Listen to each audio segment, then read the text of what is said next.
ہدیتاً تحفتاً عقیدتاً محبتاً نذرانہ درود شریف پڑھنے کے بعد دعا گو ہوں کہ میرا پڑھنا اور آپ کا سننا اللہ پاک اپنے دربار لم یزل میں قبول و منظور فرمائے۔ اللہ پاک امام الانبیاء کے وسیلہ جلیلہ سے ہم تمام مسلمانوں کو اپنے گھر بیت اللہ اور گنبد خضرا کا دیدار نصیب فرمائے۔ اللہ پاک اپنی عظیم الشان کتاب قرآن پاک فرقان حمید برہان رشید میں یہود و نصارہ کا ذکر فرما رہا ہے۔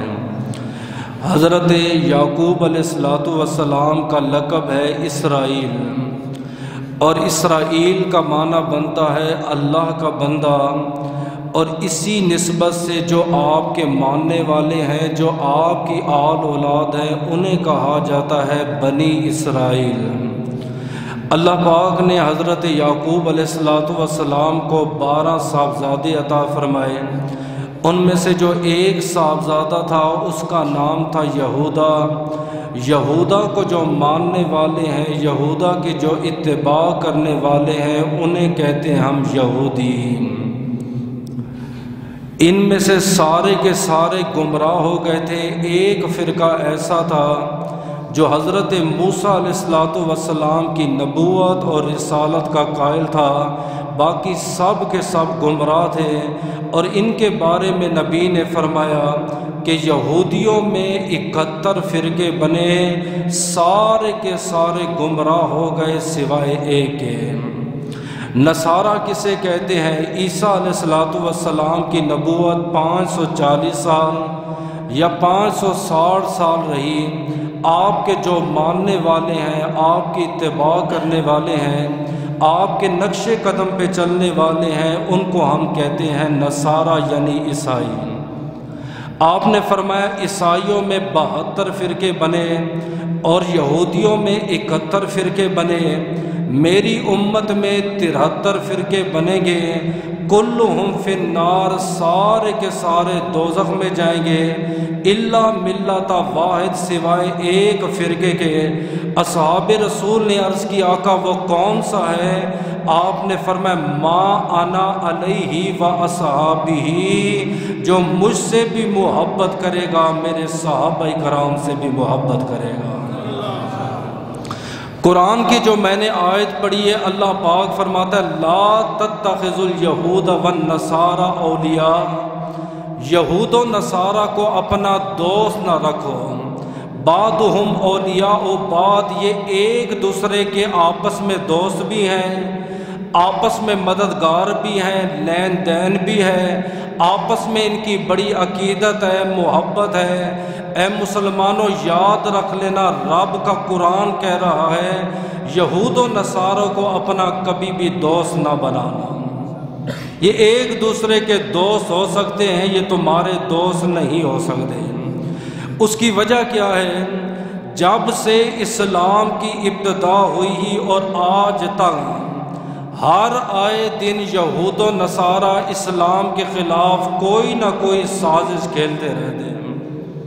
ہر سال انہوں نے ایک نیا سے نیا پتہ پھینکنا ہوتا ہے۔ ہمارے سیدھے سادے مسلمان ہیں، ان کے دھوکوں میں، ان کی سازشوں میں آ کے ایمان کی دولت سے محروم ہو جاتے ہیں۔ جیسے قادیانی ہیں، وہ کہتے ہیں کہ بھئی آپ صرف اتنا لکھوا دیں کہ میں احمدی ہوں، باہر بھیجنا ہمارا کام ہے، آپ کو نوکری دینا ہمارا کام ہے۔ لکھوانے سے کیا ہوتا ہے؟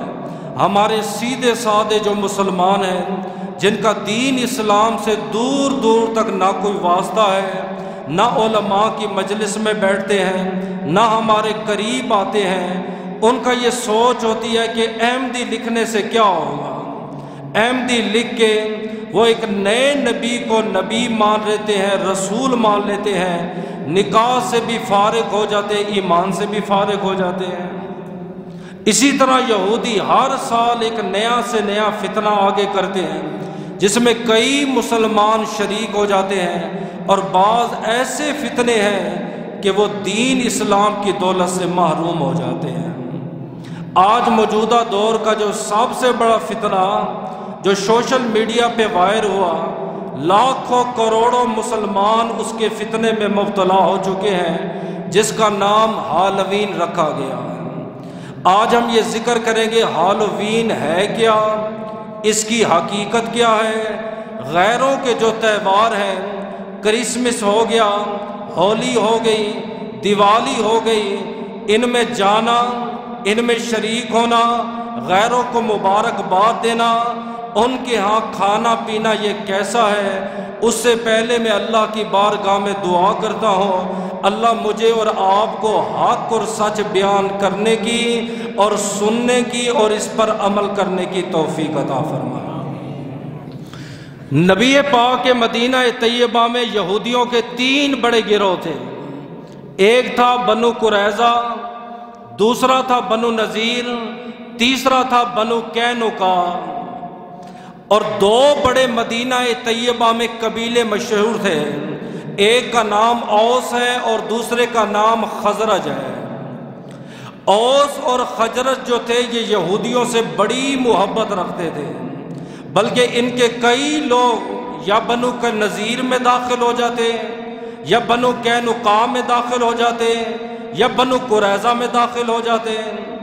لیکن جب میرے اور آپ کے نبی نے اعلان نبوت کیا، لوگوں میں اللہ کا سچا نبی ہوں، میں اللہ کا سچا رسول ہوں، نہ میرے بعد کوئی نبی آئے گا، نہ میرے بعد قیامت تک کوئی رسول آئے گا، میرے اوپر آسمانی آخری کتاب کا نزول ہوا۔ جب اوس اور خزرج نے نبی کا اعلان سنا، آپ کے معجزات کو دیکھا، آپ کے اخلاق کو دیکھا، وہ دن بدن اسلام میں داخل ہونے لگے۔ یہودیوں کے بڑے بڑے بزرگ بیٹھ گئے، انہوں نے کہا کال تک اوس اور خزرج کے لوگ ہم سے محبت کرتے تھے، لین دین ہمارے ساتھ تھا، جب سے اس نبی نے اعلان کیا ہے لوگ دن بدن اسلام میں داخل ہو رہے ہیں، عنقریب ہمارا تو نام و نشان ہی مٹ جائے گا۔ اس وقت انہوں نے اسلام کے خلاف، اللہ کے نبی کے خلاف، قرآن و حدیث کے خلاف نئے نئے فتنے اجاگر کیے، نئی نئی سازشیں شروع کر دی۔ یہ مسلمانوں اور یہودیوں اور عیسائیوں کا جھگڑا آج کا نہیں ہے، آپ بخاری شریف اٹھائیں، اس وقت بھی جھگڑے ہوتے تھے۔ ایک یہودی نے کہا تمام تعریفیں اس رب کے لیے ہیں جس نے موسیٰ علیہ السلام کو تمام نبیوں پر فضیلت دی۔ مسلمان اٹھا، اس نے کہا تمام تعریفیں اس رب کے لیے ہیں جس نے ہمارے تاجدار محمد مصطفیٰ کو تمام نبیوں پر فضیلت دی۔ آپس میں دونوں کا جھگڑا ہوتا ہے، مسلمان جو ہے یہودی کے منہ کے اوپر تماچا مار دیتا ہے، کیونکہ اس وقت یہ قانون بنانے والے نہیں تھے، قانون سمجھانے والے نہیں تھے، مسلمان کی غیرت گوارا نہیں کی، میرے سامنے یہ میرے نبی پاک کی توہین کر رہا ہے، اس نے تماچا اس یہودی کے منہ پہ مارا، یہودی روتا ہوا میرے اور آپ کے نبی کے دربار میں آ گیا۔ آپ نے فرمایا کیوں روتا ہے؟ عرض کی اللہ کے رسول میں نے اتنا کہا تمام تعریفیں اس رب کے لیے ہیں جس نے موسیٰ علیہ السلام کو تمام نبیوں پر فضیلت دی، آپ کے صحابی نے میرے منہ کے اوپر تماچا مار دیا۔ میرے اور آپ کے نبی نے اپنے صحابی کو بلایا، آپ نے فرمایا کیا واقعی تو نے اس کو مارا ہے؟ قال نعم یا رسول اللہ، ہاں میں نے مارا ہے۔ آپ نے فرمایا تو نے کیوں مارا ہے؟ آقا یہ آپ کی فضیلت کا منکر ہے۔ آپ نے فرمایا سنو، یہ نبی کی عاجزی انکساری ہے۔ آپ نے فرمایا سنو، مجھے کسی نبی کے اوپر فضیلت نہ دو، قیامت کے دن سارے نبی بے ہوش ہوں گے لیکن موسیٰ علیہ السلام بے ہوش نہیں ہوں گے۔ کیوں نہیں ہوں گے موسیٰ علیہ السلام؟ جب موسیٰ علیہ السلام نے طور پہ کہا تھا اے میرے رب مجھے اپنا دیدار کروا، میں تیری تجلی کو دیکھنا چاہتا ہوں، تیرے نور کو دیکھنا چاہتا ہوں، اللہ نے نور کی ایک تجلی پہاڑ پہ ڈالی، موسیٰ علیہ السلام اللہ کے عشق میں بے ہوش ہو گئے۔ صرف ایک تجلی دیکھی ہے، آپ اللہ کے عشق میں بے ہوش ہو گئے۔ قربان جاؤں میں آمنہ کے لال پر، فرمایا معراج کی رات میں نے رب کی تجلی نہیں، میں محمد نے اپنے رب کا دیدار کیا ہے۔ کوئی بے ہوشی نہیں ہے۔ آپ نے فرمایا لہذا آج ان کے ساری یہ ہے، مجھے کسی نبی کے اوپر فضیلت نہ دو۔ نبی نے وہ جھگڑا کور کر لیا۔ جھگڑے اس وقت بھی ہوتے تھے، صحابہ کے خلاف سازش ہوتی تھی، نبی کے خلاف سازش ہوتی تھی، قرآن کے خلاف سازش ہوتی تھی، لیکن ان صحابہ کرام کا ایمان بڑا مضبوط تھا۔ آپ کی میری طرح نہیں تھا، پاسپورٹ پہ بکنے والے نہیں تھے، نعروں پہ بکنے والے نہیں تھے، نوکریوں کے لیے بکنے والے نہ تھے، کرسیوں کے لیے ایمان کا سودا کرنے والے نہ تھے، طلاق کی خاطر عورتوں کا سودا کرنے والے نہ تھے۔ ان کا ایمان تو اتنا عظیم ایمان ہے، اللہ قرآن میں کہتا ہے فَإِنْ آمَنُوا بِمِثْلِ مَا آمَنْتُمْ بِهِ فَقَدِ اهْتَدَوْا۔ اے نبی کی امت، اگر ایسے ایمان لاؤ، ایسے وفا کرو نبی سے جیسے نبی کے صحابہ نے کیا ہے۔ ایمان لانا تمہارا کام ہے، تمہیں ہدایت عطا فرمانا رب العالمین کا کام ہے۔ 24 گھنٹے ان کی زبان پہ لا الہ الا اللہ کا ورد رہتا تھا، پشت پہ اللہ کے نبی کا ہاتھ تھا۔ 24 گھنٹے ان کے مسجد نبوی میں گزرے۔ اصحاب صفا کے طلباء بھی ہوتے تھے، کوئی بھی مسئلہ ہوتا، کوئی بھی سازش ہوتی، کوئی بھی فتنہ ہوتا، در نبی پر آتے، اللہ کے رسول ان کا مسئلہ حل فرما دیتے۔ لیکن جو ہمارا دور ہے آج 1500 صدیوں بعد، ہمارے جوانوں کا علماء سے تعلق نہیں ہے۔ ناچ گانے والوں کے نمبر ان کے موبائل میں آپ کو مل جائیں گے، ڈھول بجانے والوں کے نمبر ان کے موبائل میں سیو ہیں، ہر مستری کا نمبر ان کے موبائل میں آپ کو مل جائے گا۔ نہیں ہے تعلق ان کا علماء سے، تعلق نہیں، اٹھنا بیٹھنا نہیں ہے۔ کوئی جیسی بھی سازش کرے، جیسا مرضی کلپ چڑھا دے، نہ سوچتے ہیں نہ سمجھتے، آگے شیئر کر دیتے ہیں۔ دین اسلام کا مذاق پھیل گیا۔ اب نبی نے مثال دی ہے، مثال دے کے میں اپنے مدعے پہ آؤں گا، پھر آپ کو یہ موضوع سمجھ آئے گا۔ آپ نے فرمایا یہود و نصارہ اور مسلمان کی مثال ایسے ہے، ایک بندے نے کہا کہ میرے پاس آ کے یہودیوں مزدوری کرو، صبح سے لے کر شام تک مزدوری کرو، اچھی مزدوری دوں گا، اچھا کھانا پینا دوں گا، اچھا رہنا سہنا دوں گا۔ یہودیوں نے صبح سے شام تک دن تک مزدوری کی، انہوں نے کہا ہم تھک گئے، مزدوری کی ضرورت نہیں ہے، یہ جو کام کیا یہ بھی بیکار ہے، ہم جا رہے ہیں۔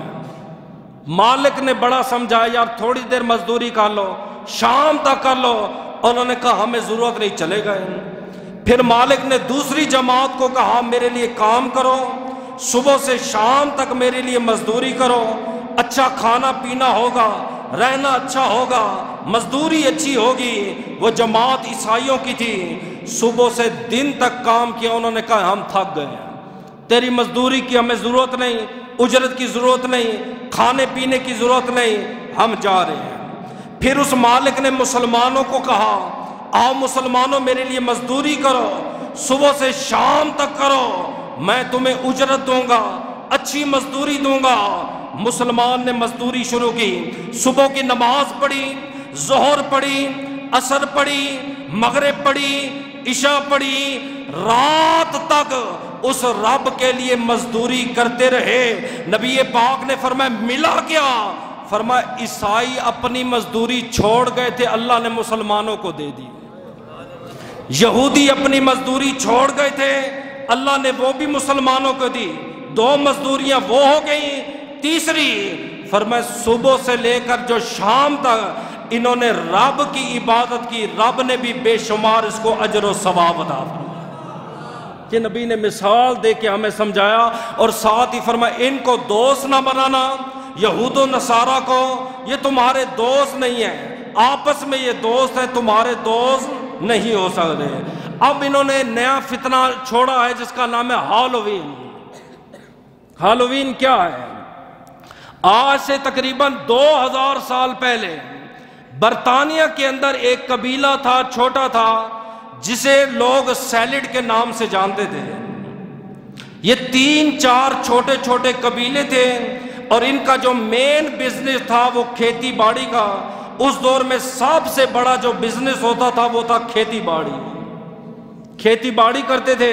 یہ وہ لوگ ہیں، آپ نے ٹی ویوں میں دیکھا ہوگا، آپ نے ان کی تصویریں بھی دیکھی ہوں گی، جو جانوروں کی کھالوں کے لباس پہنتے تھے.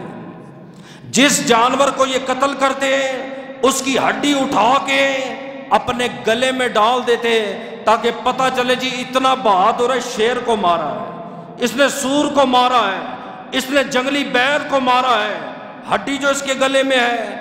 کھال پہنتے تھے، یہ دلیل ہے فلاں جانور کا شکاری ہے، فلاں جانور کا اس نے شکار کیا ہے. ان کے ہاں جب سردی کا سیزن آتا، زمین پکنے والی ہوتی، فصل کی کٹائی ہونے والی ہوتی، دوسرا قبیلہ حسد میں آ کے ان کے قبیلے کے سارے کھیت برباد کر دیتا اور کھیت کے اندر جادوئی چیزوں کو چھوڑ جاتا. بال لمبے لمبے گرا دیے، دانت گرا دیے، ناخون گرا دیے، خون گرا دیا. ہمارے پاکستانی بھی کہتے ہیں، میرے پاس روز کیس آتے ہیں، میں گھر سے باہر نکلا مری ہوئی مرغی پڑی ہوئی تھی، ہمارے گھر میں خون کے چھینٹے لگتے ہیں، کبھی کیچڑ کے چھینٹے لگتے ہیں، میں بیٹھا ہوا تھا، خون میرے کپڑوں پہ آ گیا. رات کو ہم سو جاتے ہیں، ہمارے گھر میں آ کے پتھر آتے ہیں، رات کو ہم سوتے ہیں، اوپر ہمیں چھت سے آواز سنائی دیتی ہے، لگتا ہے ہمارے گھر میں کوئی ہے.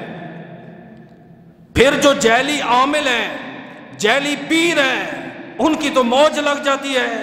وہ آتے ہیں، گھر کا نظارہ کرتے ہیں، وہ کہتے فلاں فلاں بن روح کی روح موجود ہے، فلاں جن موجود ہے، فلاں چڑیل موجود ہے، فلاں دیوی دیوتا موجود ہے، اتنی زعفران لگے گی، اتنے کلو چھوٹے بکرے کا گوشت لگے گا، اتنی چربی دمبے کی لگے گی.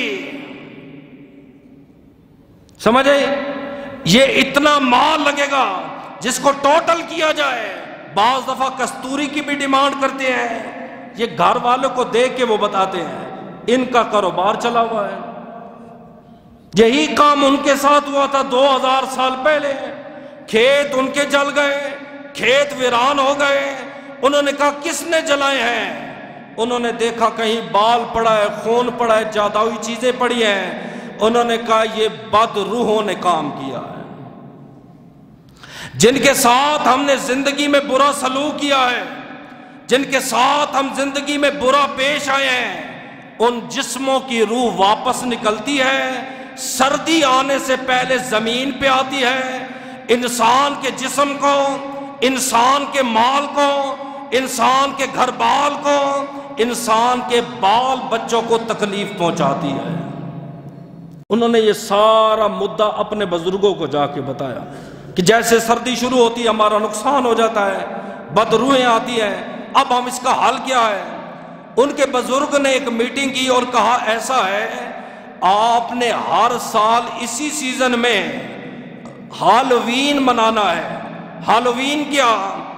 آپ نے چڑیلوں والا ماسک پہننا ہے، چڑیلوں والی شکل اپنانی ہے، چڑیلوں والا لباس پہننا ہے، جنوں بھوتوں کی آپ نے کاپی کرنی ہے، ایک دوسرے کو ڈرانا ہے، ایک دوسرے کے گھر میں جا کے کھانا مانگنا ہے.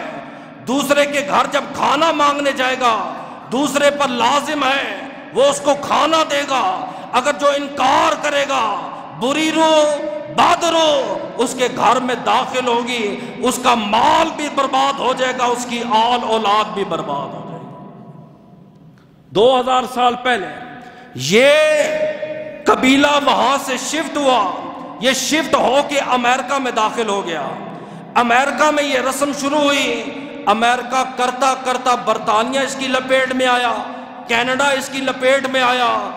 پھر افسوس کی بات یہ ہے ہمارا قبلہ، ہمارا مرکز، ہمارا عبادت کا پہلا گھر، میرے نبی کی ولادت کی جگہ جسے ہم سعودیہ کہتے ہیں، اس سال سعودیہ میں بھی ہالووین منایا گیا. میں آپ کو پھر بھی بتا دوں، کچھ ہمارے پاکستانی سیدھے سادے ہیں، عمرہ کرنے گیا وہ تو نہیں چومتے. آپ جمعے کے بعد صلاۃ السلام پڑھتے ہو، میں نے عمرہ کیا ہے، میں نے حج کیے ہیں، دین کی ابتدا وہاں سے ہوئی ہے، اسلام وہاں سے آیا ہے. وہاں پہ تو ایسا کوئی کام نہیں ہوتا، وہاں کوئی انگوٹھے نہیں چومتا، درود و سلام نہیں پڑھتا. یہ آپ نے بدعت ایجاد کی ہے، دین میں خرافات کو ایجاد کیا ہے. وہاں کوئی ختم نہیں ہوتا، کوئی درود و سلام نہیں ہوتا. سعودیہ والے یوں ہیں، سعودیہ والے یوں ہیں. ہم کہتے ٹھیک ہے، آپ کے نزدیک اگر سعودیہ دلیل ہے، سعودیہ میں سین میں کھل گئے ہیں، پاکستان میں بھی موجود ہے، کمی ہے تو تم بھی منا لو ملک میں. سعودیہ والے جبے پہن کے ناچتے ہیں، ڈانس کرتے ہیں، تو بھی جبہ اوڑھ کے ڈانس شروع کر دیں. سعودیہ جو کرتا ہے.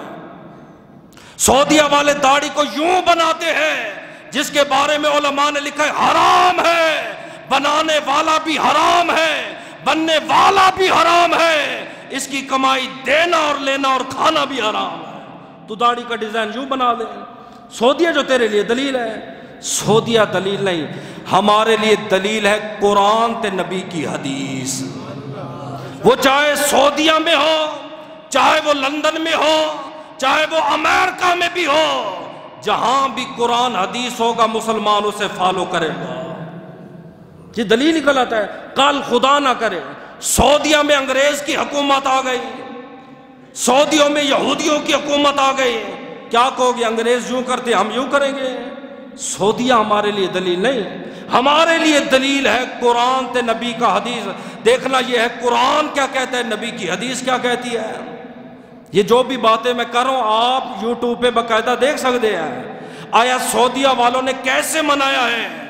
بری شکلیں بنائی، نہ داڑھی کا خیال کیا، نہ لباس کا خیال کیا ہے، نہ نبی کے شہر مکہ کا خیال کیا ہے. انہوں نے یہ رسم منانا شروع کر دیا ہے. ہمارے بھولے بالے پاکستانیوں نے دیکھا دیکھی انہوں نے بھی شروع کر دیا. آپ کے پاکستان میں، اسلام آباد میں جتنے بھی بڑے بڑے مال ہیں، آپ وہاں جا کے دیکھیں باقاعدہ اس کا سامان بھی کرا ہے. آپ کو مارکس بھی مل جائیں گے، آپ کو ڈیزائن بھی مل جائے گا، آپ کو جناب لباس میں مل جائے گا، ہر طرح کا برا لباس آپ کو میسر ہوگا. پھر دکھ کی جو بات ہے، پہلا میرا دکھ یہ تھا سعودیہ والا، دوسرا اس موضوع کا انتخاب اس لیے کیا، انہوں نے قدو شریف کو مختص کیا ہوا ہے. قدو شریف کو وہ لیتے ہیں، اندر سے قدو شریف کو خالی کرتے ہیں، اس کی دو آنکھیں، ناک، ہونٹ بنا کے اس کی بھوتیا شکل بنا کے دوسروں کو ڈراتے ہیں. یہ تو آپ بچہ بچہ جانتا ہے قدو سے اللہ کے نبی کو کتنی محبت تھی. میں اس کو کلیئر کروں گا.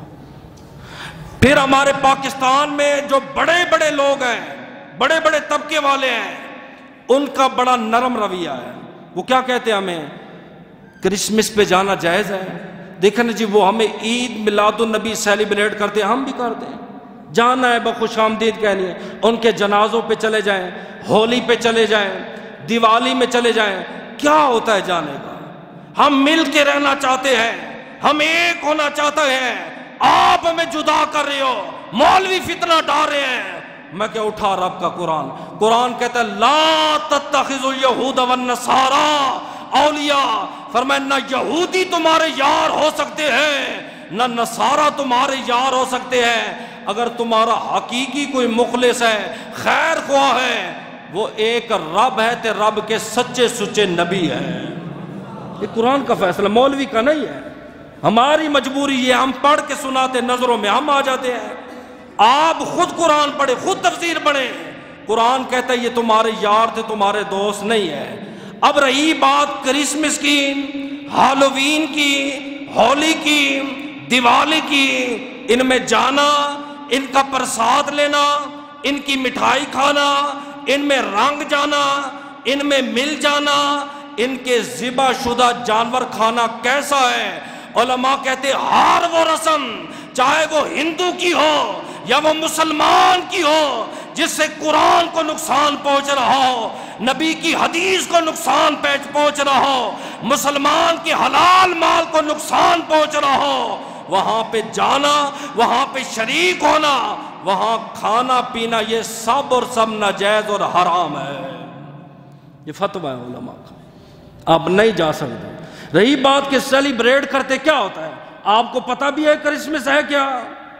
آپ کیا کہتے ہو عیسیٰ علیہ السلام کی ولادت ہوئی ہے؟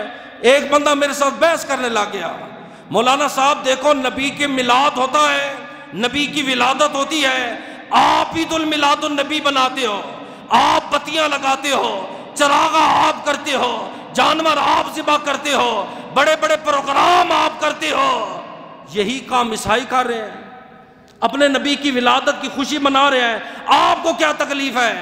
میں کہ الو کا پٹھا جے دین پڑا ہوتا تو یہ مسئلہ آج تیری یہ عقل نہ ہوتی۔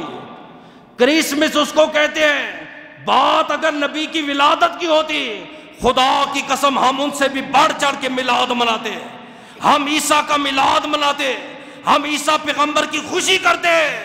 ان کا یہ عقیدہ ہے عیسیٰ اللہ کا بیٹا ہے، بیٹا، وہ خدا کا بیٹا سمجھ کے مناتے ہیں۔ ہم جب نبی کا میلاد مناتے ہیں خدا کا بیٹا سمجھ کے نہیں، خدا کا بندہ سمجھ کے مناتے ہیں۔ قرآن کی سورت کا کیا کرے گا؟ اٹھا قرآن، قل هو اللہ احد اللہ الصمد لم یلد ولم یولد، نہ اس کی کوئی اولاد ہے نہ وہ کسی کی اولاد ہے۔ جو خدا کی آل اولاد مانے دائر اسلام سے وہ خارج ہے۔ وہ کہتے عیسیٰ اللہ کا بیٹا ہے، وہ اللہ کا بیٹا سمجھ کے انہوں نے کرسمس شروع کی، مسلمان اس میں شریک ہو گئے، کیک لے گئے، فروٹ لے گئے، ان میں جا کے شرکت انہوں نے کر دی ہے۔ رہی بات ہولی اور دیوالی، علماء کہتے پیسوں کا بھی اسراف ہے، دوسرا وہ اس کو اپنا مذہب سمجھتے ہیں، ہمارے مذہب میں اس کا کوئی تصور نہیں، ان میں جانا، ان میں شریک ہونا، یہ سب حرام ہے۔ اب آخری بات اسی موضوع کے حوالے سے، پھر آگے میں اس کا جواب دوں گا۔ ہمارے کچھ دوست ایسے بھی ہیں کالج کے لڑکے، یہودیوں اور عیسائیوں کے بارے میں ان کا لہجہ رویہ بڑا نرم ہے، بیر ملک رہ رہے، ان کی کمائی کھا کھا، ان کی نوکریاں کر کر، نہیں ہمیں مل جل کے رہنا چاہیے، ہم ایک ہیں، آدم کی اولاد ہیں، کیا ہوتا ہے؟ ہم کہتے ٹھیک ہے تو بڑا رحیم ہے، کائنات میں سب سے بڑا رحیم کون ہے؟ حضور فرماتے سنو، وَمَا أَرْسَلْنَاكَ إِلَّا رَحْمَةً لِّلْعَالَمِينَ، فرمایا 18,000 عالمین ہیں، اللہ پاک نے مجھے 18,000 عالمین کے لیے رحمت للعالمین نبی بنا کے بھیجا۔ کتنا رحمت، میں صرف مثالیں دوں گا۔ کتے کو نبی نے مارنے سے منع کیا ہے، حتیٰ کہ سام گھر میں آ جائے چاہے وہ مشکی کوبرا کیوں نہ ہو، اسلام کہتے ہیں نہ، پہلے اس کو قسم دو، تجھے سلیمان پیغمبر کی قسم ہے، اگر وہ جن ہوا گھر چھوڑ کے چلا جائے گا، اگر جن نہیں ہے بیٹھا رہا پھر قتل کرو۔ نبی پاک نے چیونٹی کو مارنے سے منع کیا، نبی پاک نے چڑیا کو مارنے سے منع کیا، چڑیا روتی ہوئی نبی کے بارگاہ میں انڈے، میرے انڈے صحابی نے اٹھا لیے ہیں، نبی نے درس کو روک دیا، فرمایا جاؤ انڈے واپس کرا۔ وہ نبی جس نے ایک ہرنی کی خاطر فرمایا اس کو آزاد کر دے، اس نے بچوں کو دودھ پلانا ہے، اس کے گروی تو میں محمد کو رکھ دے۔ کافروں کے ہاں میرے نبی گروی بن گئے ایک جانور کی خاطر، یہ اس نبی کی تعلیم ہے، یہ اس نبی کی رحمت ہے۔ لیکن بھولنا مسلمان اس نبی کے 4 فرمان اور بھی سن لیں۔ آپ نے فرمایا سنو، یہود و نصارہ پر خدا کی لعنت ہو، انہوں نے انبیاء کے قبور کو مسجد یعنی سجدہ گاہ بنا دیا۔ تیسرا، میرے نبی قبر پہ دفن کرنے کے بعد پہلے بیٹھا کرتے تھے لوگ، ایک کھڑے ہونے والا رواج بعد میں ہوا، بیٹھے تھے، یہودی آیا مسکرا پڑا، فرمایا کیا ہوا؟ آقا جب مردے کو ہم دفن کرتے ہم بھی بیٹھتے ہیں، آپ نے فرمایا قیاماً کھڑے ہو جا، وخالف ان کی مخالفت کرو۔ آج کے بعد کوئی بندہ اپنے مردہ کو دفن کرے گا قبر پر کھڑا رہے گا، بیٹھے گا نہیں جب مردہ دفن کیا جا رہا ہوگا۔ کیوں؟ فرمایا یہود و نصارہ کی مخالفت کرنی ہے۔ تیسرا، آپ نے فرمایا یہود و نصارہ بال نہیں رنگتے، وہ بالوں کو کلر نہیں لگاتے، آپ نے فرمایا تم بالوں کو رنگا کرو، نبی نے سرخ رنگ بھی استعمال کیا، میرے نبی نے زرد رنگ بھی استعمال کیا۔ نبی کے صحابہ کرام نے کالا خداب لگایا، کالے خداب کے بارے میں علماء کرام کے جو ہے نا اختلاف ہے۔ تیسرا، آپ کو پتہ ہے کرسچن آج اپنے چرچ کے اندر اپنی بائبل سامنے رکھ کے وہ خطاب کرتا ہے، یہودی اپنی کتاب سامنے رکھ کے خطاب کرتا ہے۔ ایک ہمارا بیچارہ امام 30 پارے زبانی سناتا ہے، اتنا پریشر ہوتا ہے اس کے اوپر، آج کہاں پہ سجدہ صاف کرنا ہے، کہاں رکوع کرنا ہے، کہاں سجدہ کرنا ہے، رکعتیں کتنی ہوئی ہیں، کہیں بھول نہ جاؤں۔ پیچھے کھڑے بھی تو ایسے ہوتے ہیں نا، غلطی سے امام بھول جائے، میں نے تو کچھ ایسے لوگ بھی دیکھے کہتے ہیں اس امام کو باہر نکال دو، قوت حافظہ اس کا کمزور ہے۔ کیوں بھائی؟ بائبل اللہ کی کتاب ہے، دیکھ کے پڑھی جا رہی ہے، تورات اللہ کی کتاب ہے، دیکھ کے پڑھی جا رہی ہے۔ میرے نبی کا قرآن ہے، فرمایا زبانی کیوں؟ فرمایا وہ دیکھ کے پڑھتے ہیں، ان کی مطابقت نہ ہو جائے، ان کی مخالفت میں زبانی پڑھو۔ اب نرمی لا یہود و نصارہ کی، فرمایا ان کی مخالفت کرو، وہ دیکھ کے کتاب پڑھتے ہیں، تم نے کتاب زبانی پڑھنی ہے، زبانی مصلی پہ کھڑے ہو کر قرآن پڑھنا ہے۔ اب رہی بات، سب سے پہلا ان کا جواب میں دے دوں کہ ہالوین کے بارے میں جو یہ عقیدہ رکھتے ہیں کہ روحیں واپس آتی ہیں، روح واپس آتی ہے، اس روح کو سمجھ لیں، سمجھیں۔ جب کسی بندے کا وقت مقرر ہو جاتا ہے، اسرائیل کو حکم دیا جاتا ہے جا میرے اس بندے کی روح لے کر آ، اسرائیل اس کے پاس جاتا ہے، اگر بندہ برا ہو اس کی روح ایسے کھینچ کے نکالتا ہے۔ میرے نبی نے اسرائیل سے یہ سوال کیا تھا، آپ نے فرمایا اسرائیل بتا تو روح کیسے نکالتا ہے؟ عرض کی آقا ایک کانٹے دار شاخ ہو، اس کے اوپر ایک سوتی کپڑا ہو، اسے جب کھینچا جائے کپڑے کے ٹکڑے ٹکڑے ہو جاتے ہیں، دھاگا باہر آ جاتا ہے، لیکن وہ جدا ہونا گوارا نہیں کرتا۔ جب میں بندے کی روح نکالتا ہوں ایسے ہی اس کا جسم تڑپتا ہے، ایسے وہ تڑپتا ہے جیسے مچھلی بغیر پانی کے۔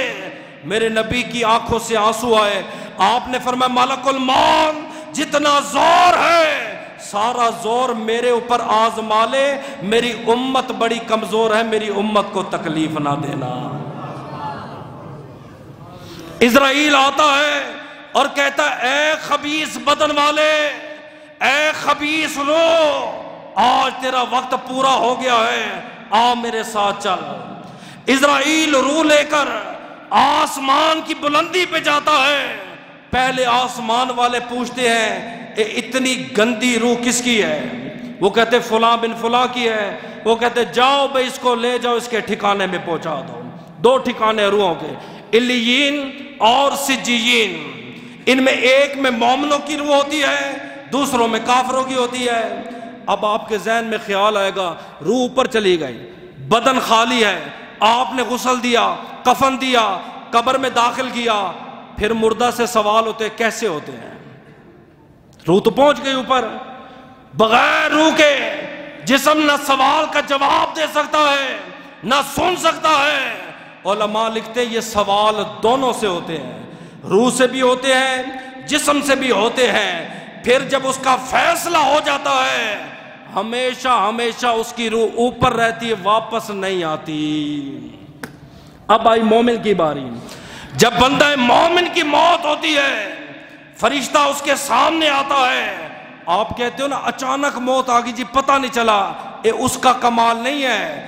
اللہ کا فرشتہ اپنی ہتھیلی پہ اللہ کا نام لکھتا ہے، اور اللہ کا نام ایسے جب سامنے کرتا ہے بندہ مومن خدا کے نام میں ڈوب جاتا ہے، اس کی روح ایسے نکالی جاتی اسے پتہ ہی نہیں چلتا میری روح نکل گئی ہے کہ نہیں۔ پھر وہ روح لے کر آسمانوں پہ فرشتہ جاتا ہے، آسمان والے کہتے اتنی معطر اتنی خوشبودار روح کس کی ہے؟ وہ کہتے فلاں بن فلاں کی ہے۔ وہ کہتے اس کا آنا مبارک، اس کا دیکھنا مبارک، اس کا رہنا مبارک۔ جاؤ اس کو اس کی منزل پہ پہنچا دو۔ روح وہاں پہنچ گئی، اب جسم کو پتہ ہی نہیں ہوتا میں مر گیا ہوں۔ ہم غسل دیتے ہیں، ہم کفن پہ پہناتے ہیں، جب جنازہ اٹھتا ہے تب وہ کہتے ہیں قدمونی قدمونی، نیک ہو تو کہتے ہیں جلدی لے جاؤ۔ کیوں؟ فرمایا قبر میں جا کے آمنہ کے لال کا دیدار جو کرنا ہے۔ مردے کو لے کے ہم قبر میں داخل کرتے ہیں، پہلا سوال مومن سے، تیرا رب؟ وہ کہتے ہیں اللہ۔ تیرا دین؟ وہ کہتے ہیں اسلام۔ نبی کے بارے میں عقیدہ؟ وہ کہتے ہیں یا رسول اللہ، یا حبیب اللہ، لبیک یا رسول اللہ۔ فرمایا اس کی قبر کو اتنا کشادہ کر دو جہاں تک یہ دیکھ سکتا ہے۔ قبر نور اللہ نور ہو جاتی ہے، یہ نبی کی حدیث ہے۔ آپ نے فرمایا القبر روضۃ من ریاض الجنہ او خفرۃ من خفر النار، یا تو دوزخ کے گھڑوں میں سے گھڑا ہے قبر، یا تو جنت کے باغوں میں سے ایک باغ ہے۔ قبر اس کی روشن ہو جاتی ہے، جنت کی کھڑکی کھول دی جاتی ہے، وہاں سے اس کو نظارہ ہوتا رہتا ہے۔ جس بدن سے وہ روح نکل کے گئی ہے، روح کا تعلق بدن کے ساتھ رہتا ہے۔ جب بیٹا یا بیٹی اپنے باپ کی قبر پہ جاتی ہے، دعا کرتی ہے، فاتحہ پڑھتی ہے، اس روح کو پتہ چل جاتا ہے جس جسم سے میں نکل کے آئی ہوں، آج اس کا جسمانی بیٹا، آج اس کا روحانی بیٹا، آج چچا کا بیٹا، آج فلاں بن فلاں جسم کے پاس کھڑے ہو کر دعا وغیرہ کر رہا ہے۔ یہاں پھر ایک سوال ہے، بڑا زبردست ہے۔ اگر روحیں واپس نہیں آتی تو جمعرات کو ختم دیتے ہیں، پیر کو بھی ختم دیتے ہیں، جمعے کو ختم دیتے ہیں، ہمارے بزرگوں نے بتایا تھا کہ روحیں آتی ہیں۔ اس کا جواب اعلیٰ حضرت کا رسالہ ہے الروح۔ آپ فرماتے پیر اور جمعرات کو روحیں آتی ہیں۔ آپ سے پوچھا دلیل؟ آپ نے فرمایا حضرت سلمان فارسی نے اپنے دوست سے کہا جب ہم مر جائیں گے نا، تو اگر پہلے فوت ہوا مجھے بتانا تیرے ساتھ کیا ہوا۔ اس نے کہا مرنے کے بعد میں کیسے بتاؤں گا؟ فرمایا ان الارواح المؤمنون فی برزخ من الارض تذهب حیث یشاء، مومنوں کی روحیں گھومتی رہتی ہیں، سیر کرتی ہیں، جہاں چاہتی ہیں، جس وقت چاہتی ہیں، جس لمحے چاہتی ہیں، آتی بھی رہتی ہیں، واپس جاتی بھی۔ مومنوں کی، کافروں کی نہیں۔ روح جب نکل جائے سوائے مومن کے، کافر کی روح آ نہیں سکتی۔ تے ہالوین تو کیوں مناتا ہے؟ دوسرا، روح کسی کو نقصان نہیں پہنچا سکتی۔ تیسرا، یہ جو کہا جاتا ہے پیر صاحب نے دم ڈالا نا، بندے میں وہ چیز آ گئی، ویڈیو بھی ہے، باقاعدہ کلپ بھی ہے، وہ چیز آ گئی۔ کون سی چیز آ گئی؟ روح آ گئی، باقاعدہ بولی ہے، بات کی ہے۔ اس نے کہا فلاں بن فلاں کی ہو، فلاں نے بھیجا ہے۔ یہ سراسر قرآن حدیث کے خلاف ہے۔ ہندوؤں کا یہ عقیدہ ہے باڈی کو آپ جلاؤ، جسم کو آپ جلاؤ۔ کیوں؟ وہ کہتے ہیں روح زمین آسمان کے درمیان بھٹکتی ہے، اگر جسم نہیں جلے گا روح بھٹک بھٹک کے کسی اور میں داخل ہو جائے گی۔ میرے نبی کا فرمان ہے روح قیامت تک ٹل کا بھی زور لگائے کسی دوسرے جسم میں جا نہیں سکتی۔ کیوں؟ ہر روح ہر ایک فٹ جسم کے لیے مختص ہے، نہیں آ سکتی روح۔ یہ بکواس ہے، اس کی روح اس میں چلی گئی ہے، یہ وہ چیز بول رہی ہے، یہ سب ڈرامہ ہے، یہ سب غلط فہمی والی باتیں ہیں، یہ ہندوؤں کی باتیں ہیں، عیسائیوں کی باتیں ہیں۔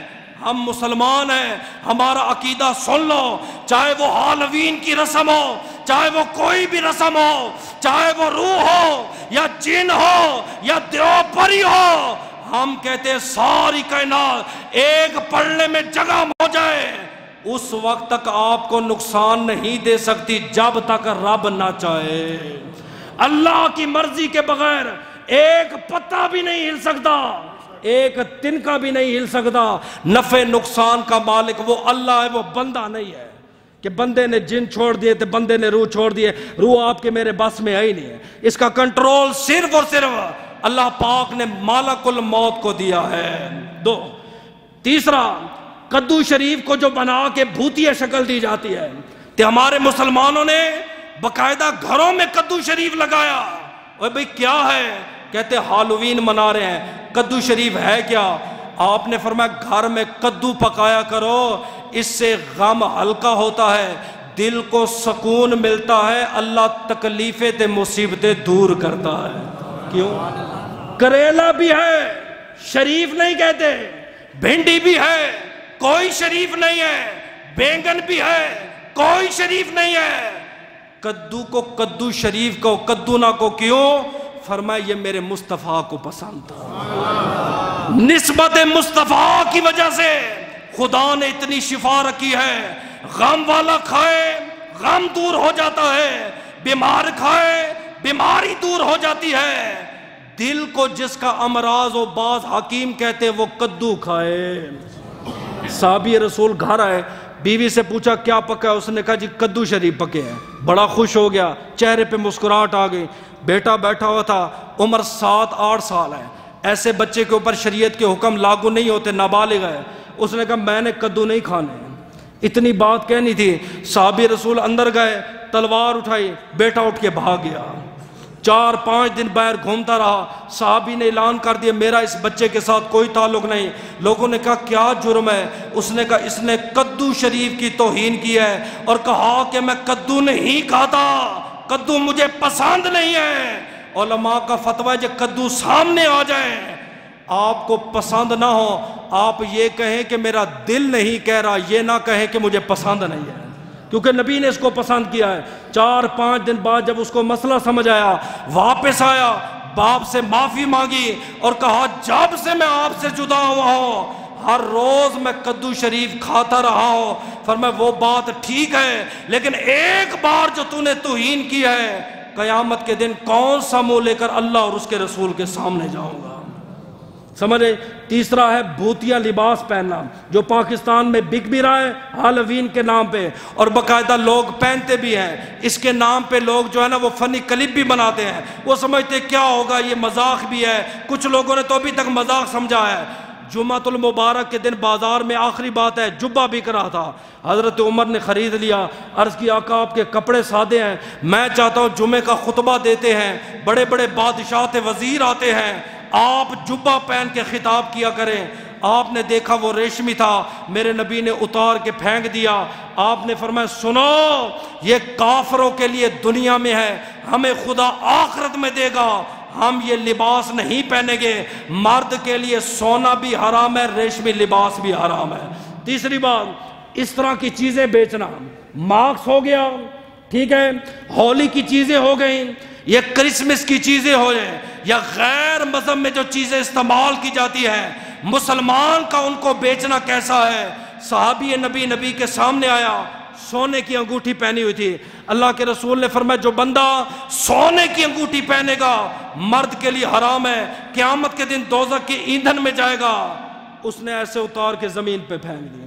دوسرے صحابی نے مشورہ دیا، اس نے کہا اٹھا لے، بیوی کو دے دے، عورت کے لیے حلال ہے، گھر ماں کو دے دے، بہن کو دے دے۔ اس نے کہا نہیں، جس چیز کو میرے نبی نے ناپسند کیا ہے وہ بیوی کو دوں، وہ اپنی بہن کو دوں، جس چیز کو نبی نے ناپسند کیا وہ میں استعمال بھی نہیں کروں گا۔ لہٰذا ہالووین کی جتنی بھی چیزیں ہیں، غیروں کی جتنی بھی چیزیں ہیں، ان کا استعمال کرنا، بیچنا، خریدنا، یہ سب حرام ہے۔ دعا ہے اللہ